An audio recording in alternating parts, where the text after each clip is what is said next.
We cannot bring anything of value here on this earth to the life prepared to us by our God. Oo, maaaring dito, okay ka, lahat ay meron ka, pero kung wala ka namang tinatawag na eternal security, it amounts to nothing.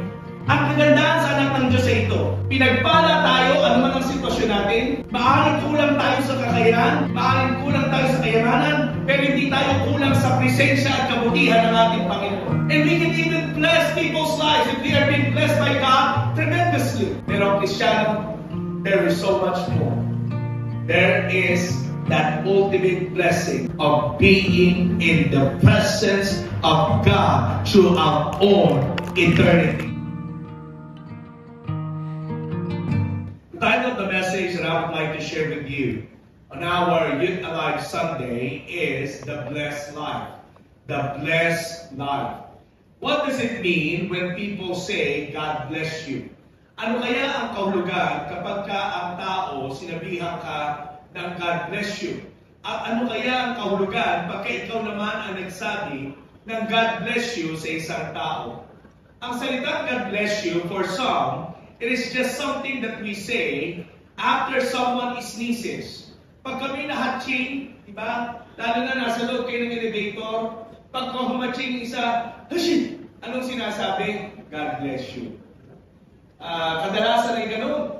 Kapag tayo po ay nagpapaalamanan na bago matapos ang lahat ng ating mga goodbyes sa ating mga churchmates and Christian friends, we always would like to say, God bless you. We also say, God bless the Philippines. It has been part of our national narrative. We want our nation to be blessed because the Bible tells us, blessed is the nation whose God is the Lord. It is also interesting to know from the Word of God that we can bless other people. Meron po tayong kapangyarihan na pagpalain ang buhay ng iba. Pakisabi nga sa katabi mo, may ganun kang power. Now, looking at the Word of God, and as we look into the story of Jacob, we are going to understand that God has given us the power to bless the life of other people. In today's passage, twice we are told that Jacob blessed Pharaoh in verse 7 and in verse 10. Ang sabi po doon, and Jacob blessed Pharaoh. What is this all about? The Bible mentions blessing 67 times and covers a ton of biblical real estate when it comes to the call of blessing. Jacob knew a little about blessing because God promised to his grandfather saying, and through you all the nations of the earth will be blessed. The first mention of God blessing in the Bible is found in Genesis chapter 1:22, where we can read that God blesses the birds and the creatures that move on the earth. As we read, God blessed them saying, be fruitful and multiply. In the New Testament, Jesus talked about blessing in Matthew chapter 5 up to chapter 7. We are being told of the Sermon on the Mount, where Jesus preached a massive portion of that scripture with the word beginning with bless. In those 3 chapters, he talked over and over about the conditions necessary to be blessed by God. This morning, we are going to look at the life of Jacob. And through his life, titignan natin ano ba ang pakahulugan ng buhay na pinagpala. At paano ba natin mararanasan ang buhay na pinagpala? Join me this morning as we examine this story by asking few questions about being blessed. Now, the first question that we are going to try to answer is, what does it mean to be blessed? Ano ba ang ibig sabihin pag ikaw ay sinabing pinagpala? Ano ba ang ibig sabihin ng salitang pinagpala? Now, most people think that being blessed means that you live a happy life. Yan lang ang pananaw ng tao pagdating sa pagpapala o sa buhay na pinagpala. Basta masaya ka, okay na, period. The blessed life is something more. The a lifestyle that God would want each and every one of us to experience in this life. Alam niyo po ang salitang blessed in Hebrew and in Greek ay meron lamang pong simpleng pakahulugan. It means a life filled with God's favor. Ang salitang pinagpala ay hindi lamang po basta masaya ka, hindi lamang basta happy ka. Ang salitang pinagpala ang ibig sabihin, kasama mo o nasa iyo ang pabor ng Diyos sa iyong buhay. You know, life had never been always happy for Jacob. Sinabi niya kay Pharaoh na hindi maganda, Pharaoh, ang pinagdaanan ng aking buhay. For 130 years, my life had been in great trouble. There have been so many unpleasant days. Hindi katulad ng buhay na pinagdaanan ng lolo ko at ng tatay ko. Iba ang pinagdaanan ng buhay ko. Alam mo, kung papakinggan mo ang sinabi ni Jacob at doon ka na lang matatapos, sasabihin mong mukhang hindi pinagpala ang buhay ni Jacob. It sounds more like it was cursed than blessed. It was full of fear more than favor. It was full of pain more than of God's promises. It was full of struggles than victories. But amidst all of those things that Jacob had experienced, ano ang sabi ng verse 7 at ng verse 10 nung siya ay humarap kay Pharaoh, and Jacob blessed Pharaoh. You know, I don't know what Pharaoh was thinking during that moment. Pero siguro kung ako ang ibe-bless ni Jacob, ganun ang pinagdaanan niya, siguro sasabihin ko kay Jacob, Jacob, wag na lang. I may be thinking that way. His life had been through so many pains and struggles. Now here you come, asking God to bless my life. But like what I told you, being blessed is more than just fun, more than just being happy. It is favor with God. Now, tatanungin kita, naranasan mo na ba na kahit may problema ka, may kapayapaan ka sa iyong puso? Sino po sa inyo nakaranas na taas ng kamay? Kaya pakibaba na hindi yung katabi. Naranasan mo na ba na kahit na meron kang matinding pangangailangan, may kaganakan ka sa puso mo knowing that our God will surely provide for all of our needs? Naranasan mo na ba na humarap ka sa imposibleng sitwasyon, pero deep inside your heart, you know that you are blessed. You know, and you are sure na ako ay pinagpala, hindi dahil sa maganda ang aking sitwasyon. Ako'y pinagpala, hindi dahil alam ko ang ginagawa ko. Ako'y pinagpala dahil ang presensya ng Diyos ay sumasa akin at ang kanyang pabor ay lagi kong kasama sa aking buhay. We know for sure that even in great trials, we are blessed. Pakisabi nga sa katabi mo, we are blessed. The word blessed has something to do with what is going on the inside and not what is going on the outside. Blessing doesn't mean there won't be unpleasant days, but it does mean that you will sense the presence of God in all your days. Kapag ikaw ay blessed, hindi po tayo exempted sa problema ng buhay. Kahit na sinasabi mo at sinasabi ko na ako ay pinagpala, ikaw ay pinagpala, there will be challenging moments in our life. Ang isang taong pinagpala at namumuhay ng buhay ng pinagpala, alam niya na kaya hindi maganda ang kanyang sitwasyon o maganda ang kanyang sitwasyon, naroon palagi ang presensya ng Diyos sa kanyang buhay. The presence of God is always with Him. Can we give God a mighty clap of praise today? Hallelujah.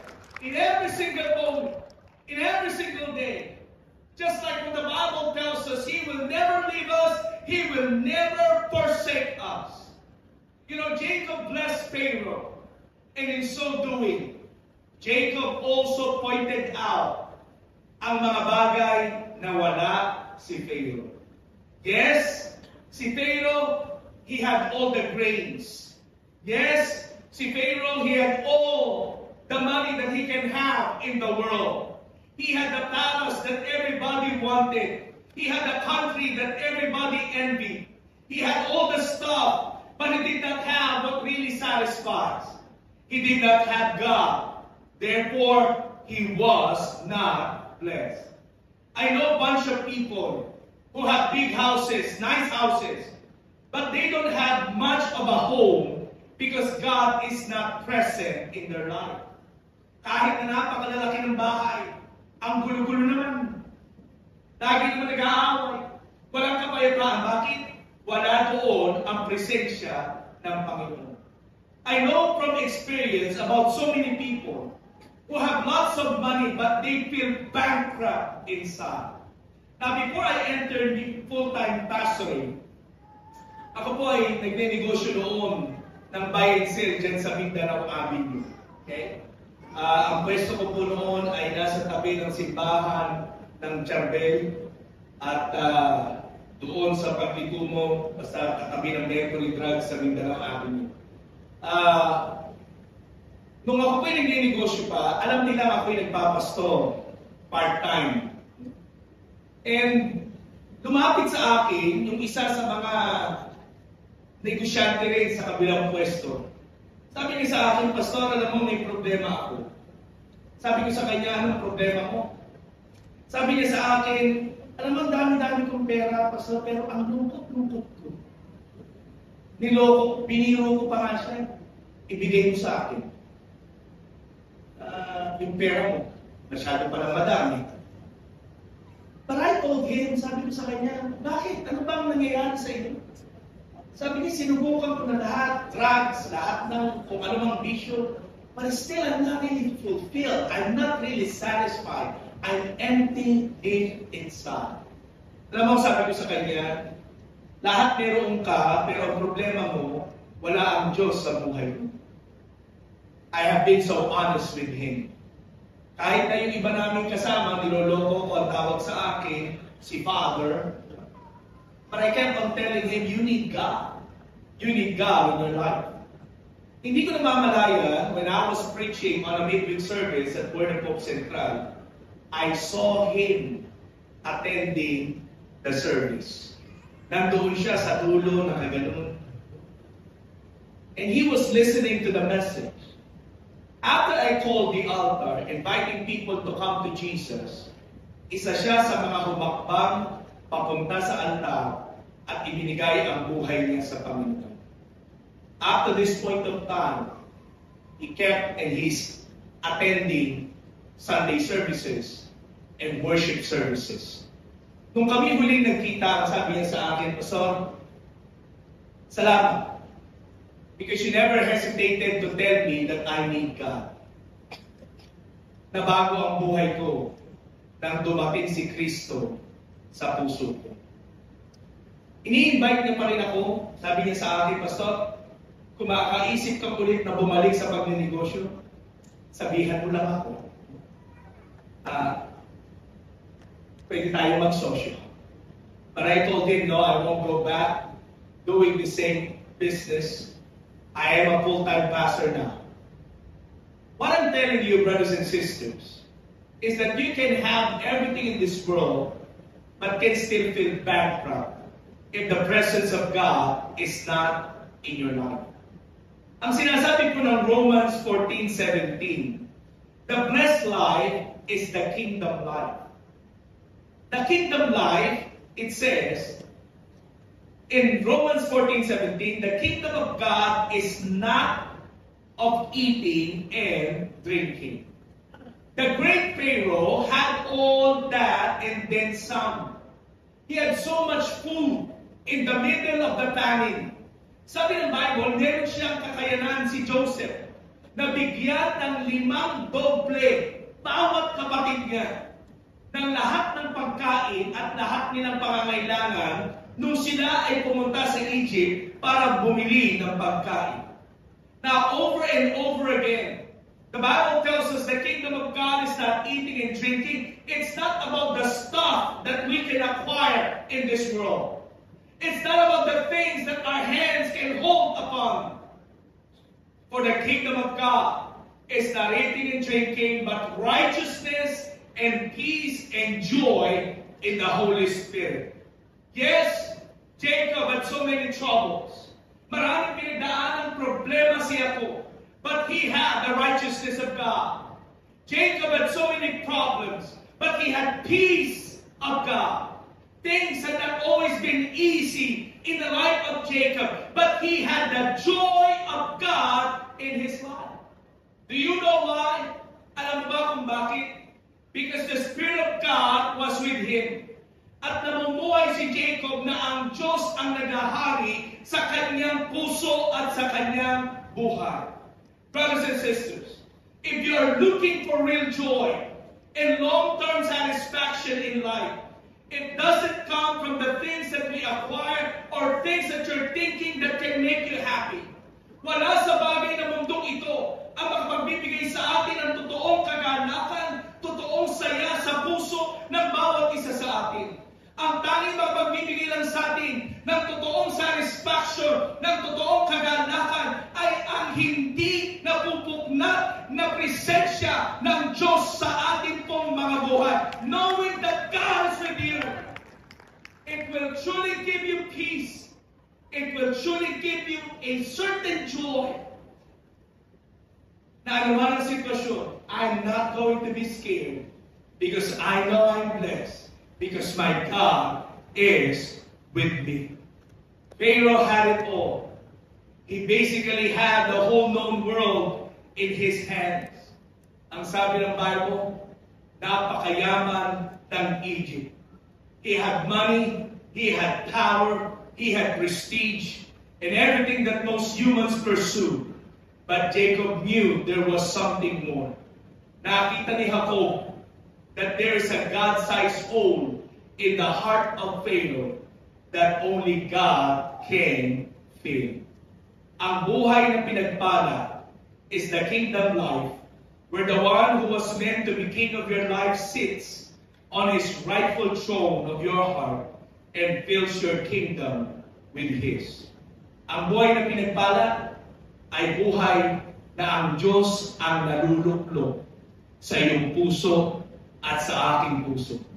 Dahil pag siya ang naluluklok sa ating pong mga buhay, siya ang nakaupo sentro ng ating pong mga buhay, tiyak ang kanyang presensya sa bawat isa sa atin.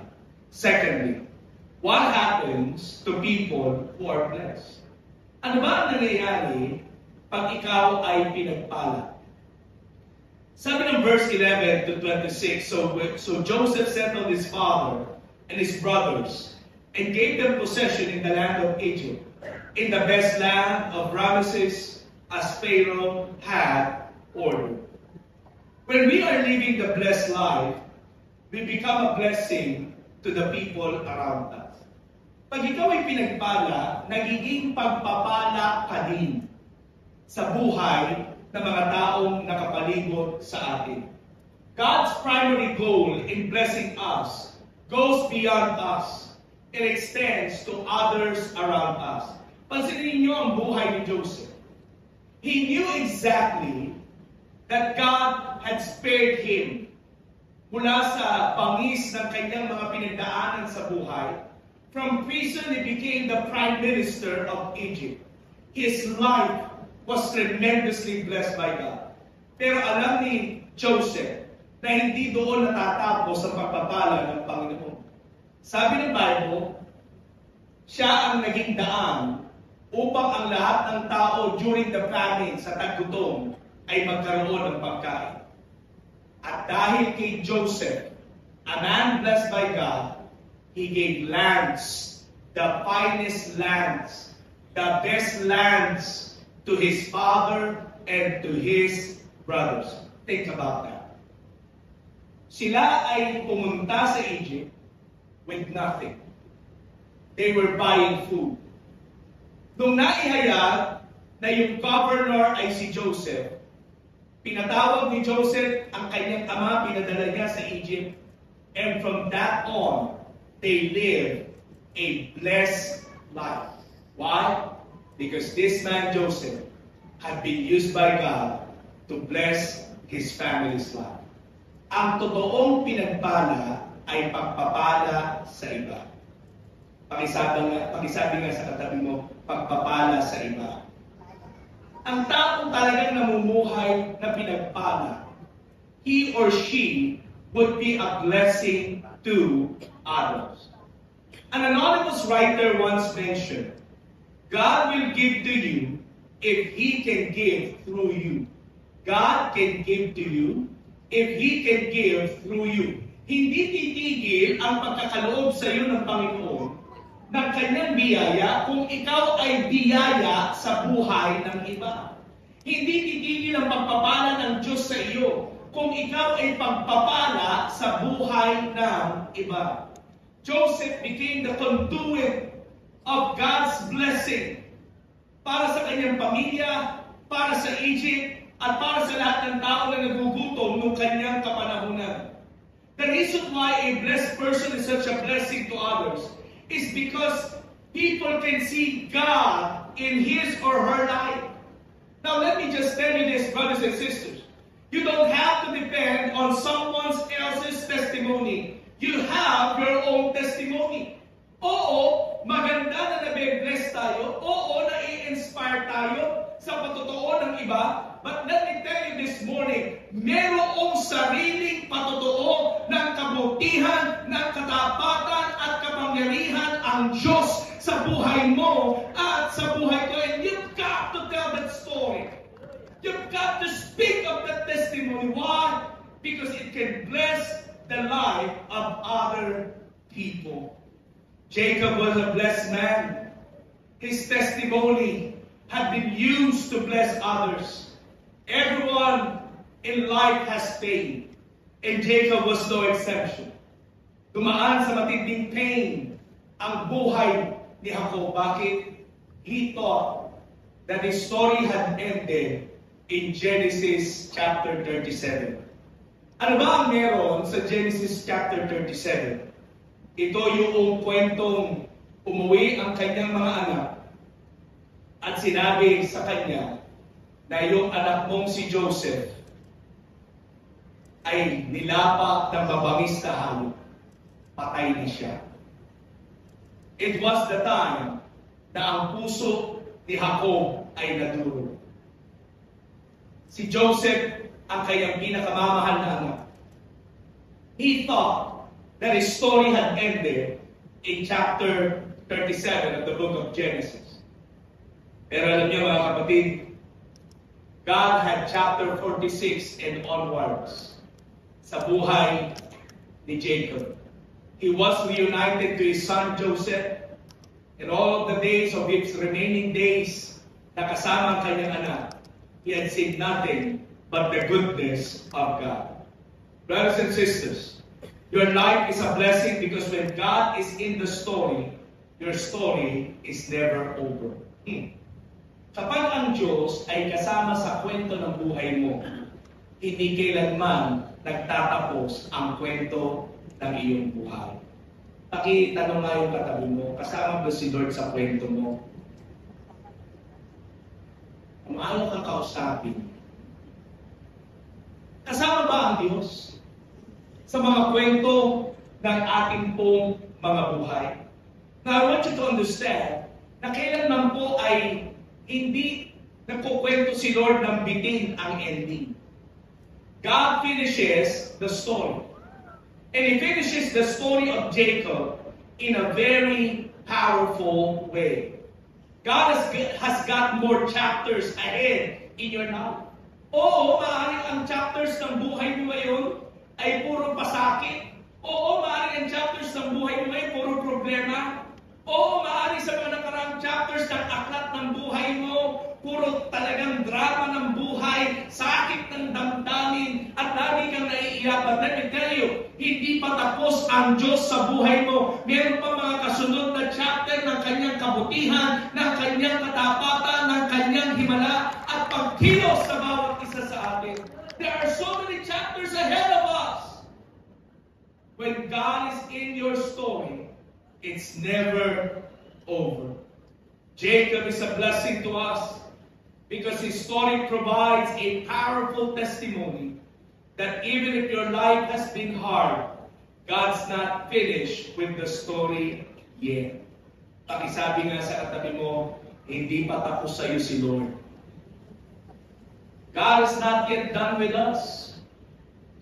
He still has so many stories to be telling sa pamamagitan ng ating pong mga buhay. If Jacob had a story, Joseph also had a wonderful story.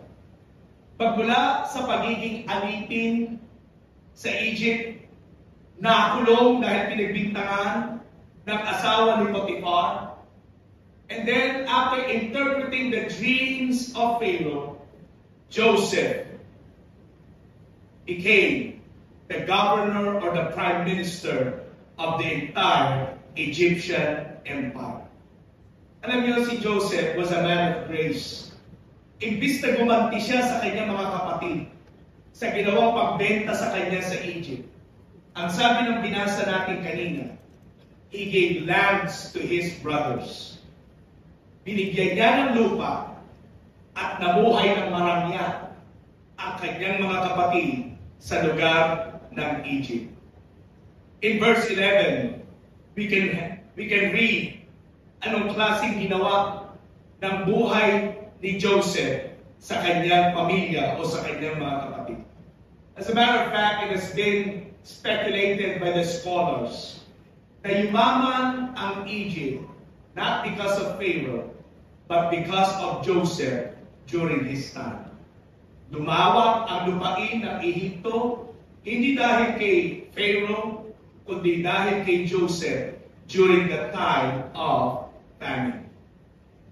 Now, sino ba ang sumikat sa kwento ni Jacob at sa kwento ni Joseph? Sino ba ang sumikat? Si Joseph ba? No. Sa kwento ni Jacob, si Jacob ba ang sumikat? No. Ang sumikat ay ang Diyos na kanilang pinaglilingkuran. If you're going to read the story of Jacob and the story of Joseph, it would always mention that the God of Joseph, the God of Jacob, nagawa nilang maging matagumpay, nagawa nilang maging pagpapala sa buhay ng iba, not because of their own doing, but because of what God has done in their life. Alam niyo, hindi po ako mahilig sa math. Sino po sa inyo ang mahilig sa math? Taas po ang kamay. Meron pong 3. Salamat sa 3. Ano pong favorite subject nyo? Yung iba? Ano po sis? Sabi na, hindi ka pag-graduate dyan. Hindi po ako mahilig sa math. Ako po pagka sa math, nilagyan mo ng alphabet. O kaya nilagyan mo ng pag-ganon-ganon.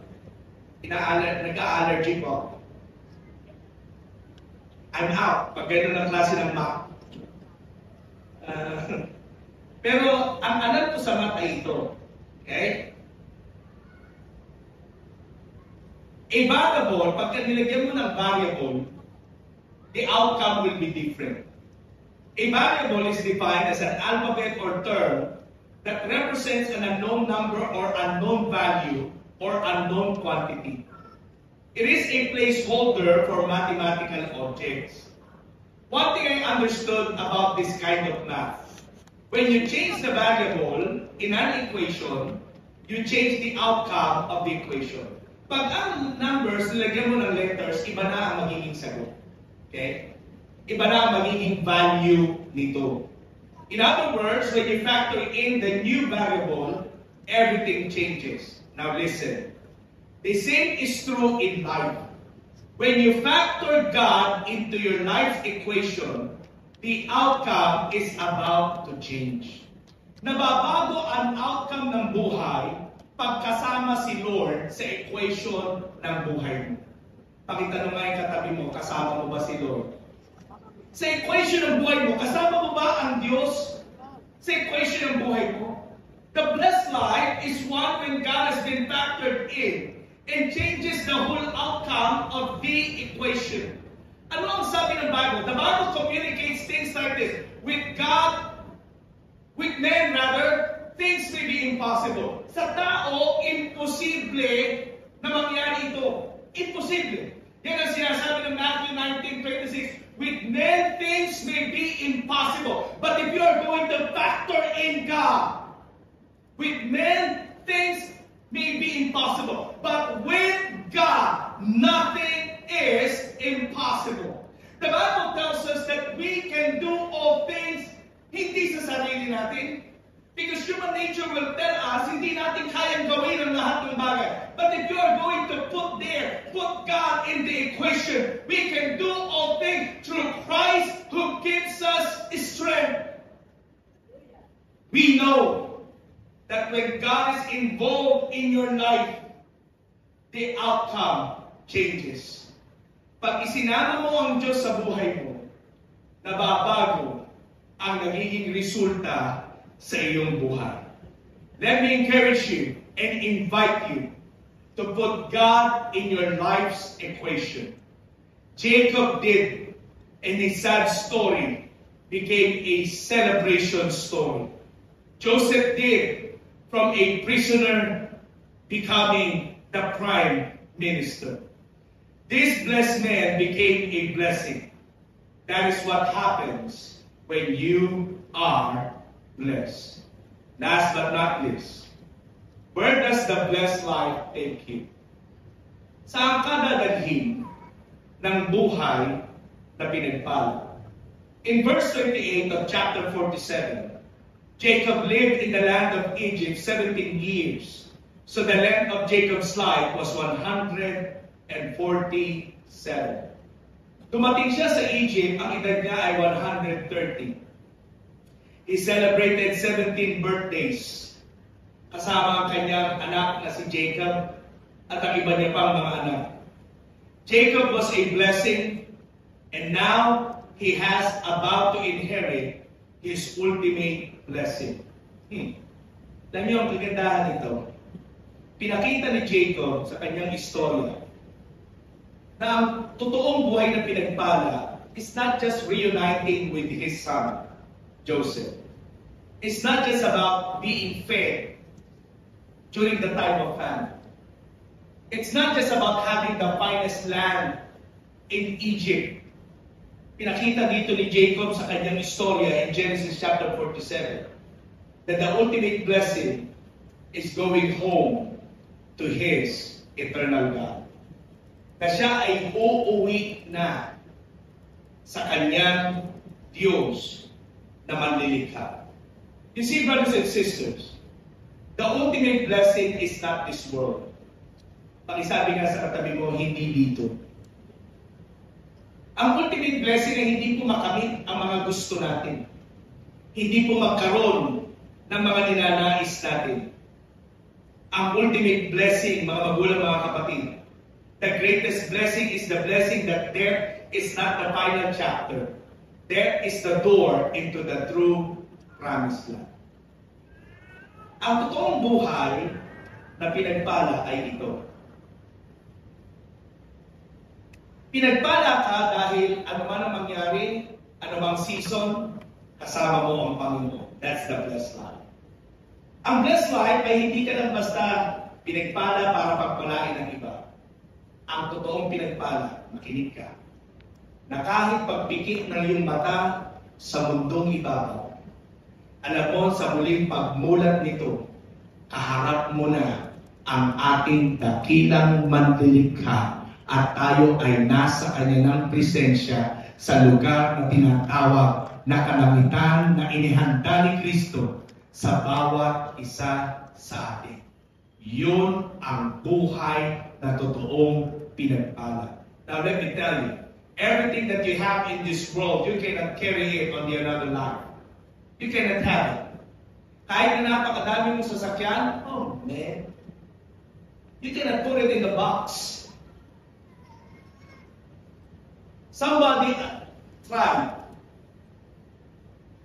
to bring his Lamborghini sa kanyang libingan. He failed. Inopost ng kanyang pamilya. Bakit daw inilibing yung Lamborghini niya? Eh, hindi naman pakinabangan. Kahit na isama mo lahat ng mga kayamanan mo, lahat ng alahas mo sa libingan, pag naplastar na yung simento o yung lupa, mamaya lang, may kukuha mo. Sigurado yan. We cannot bring anything of value here on this earth to the life prepared to us by our God. Oo, maaaring dito, okay ka, lahat ay meron ka, pero kung wala ka namang tinatawag na eternal security, it amounts to nothing. It amounts to nothing. Ang kagandahan sa anak ng Diyos ay ito. Pinagpala tayo, ano man ang sitwasyon natin, maaaring kulang tayo sa kakayahan, maaaring kulang tayo sa kayamanan, pero hindi tayo kulang sa presensya at kabutihan ng ating Panginoon. Oo, pinagpala tayo, bakit dahil sa kabila ng kakulangan na meron tayo, pwede tayo maging pagpapala sa buhay ng iba. And we can even bless people's lives if we are being blessed by God tremendously. Pero ang Kristiyano, there is so much more. There is that ultimate blessing of being in the presence of God throughout all eternity. That's what Jacob had been trying to tell his children, that I'm going home. I'm going to receive my ultimate blessing. And that is to be with the God of my grandfather Abraham, with the God of my father Isaac, and I am going to be there. Alam niyo, may request si Jacob nung siya ay mamamatay na. Sabi niya kay Joseph, Joseph, if I have found favor in you, pag namatay na ako, ilibing mo ako sa tabi ng aking ama. If you're going to read chapter 48 and 49 of the book of Genesis, tinupad ni Joseph ang kanyang pangako sa kanyang ama. Nagpaalam siya kay Pharaoh. Sabi niya, Pharaoh, I need to bury my father to the grave of his father and grandfather. Pinayagan ni Pharaoh si Joseph at ang kanyang mga kapatid na bumalik sa kanilang lugar. Na kung ako tatanungin mo, bakit kaya may request si Jacob na malibing katabi ang kanyang lolo, katabi ang kanyang tatay, katabi ang kanyang nanay? Bakit kaya? Why? Because Jacob would like to leave a legacy of faith sa mga future generations na darating sa kanilang lahi. Na sa tuwing makikita siya, yung libingan na yan sa Horeb, maaalala nila na, yes, Jacob's life has been filled with trouble, but Jacob's life has been blessed by God, and he is now with the God of the father Abraham, God of the father Isaac, and now he is in the hands of the Almighty God. It lives a legacy of faith. It lives a legacy of hope that there is a much better place prepared for you and for me. Mga magulang, mga kapatid, kung titignan natin ang pag-aaralan natin ng Biblia, ito ang totoong kahulugan ng buhay na pinagpala. Buhay na pinagpala ay buhay na mayroong pabor at presensya ng Diyos sa kanyang buhay. Buhay na pinagpala ay buhay na pagpapala sa buhay ng iba. At ang totoong buhay na pinagpala ay mayroong lugar na pupuntahan matapos ang buhay sa mundong ito. Walang iba, kundi sa kalangitan, si Kristo mismo ang naghanda para sa iyo at para sa akin.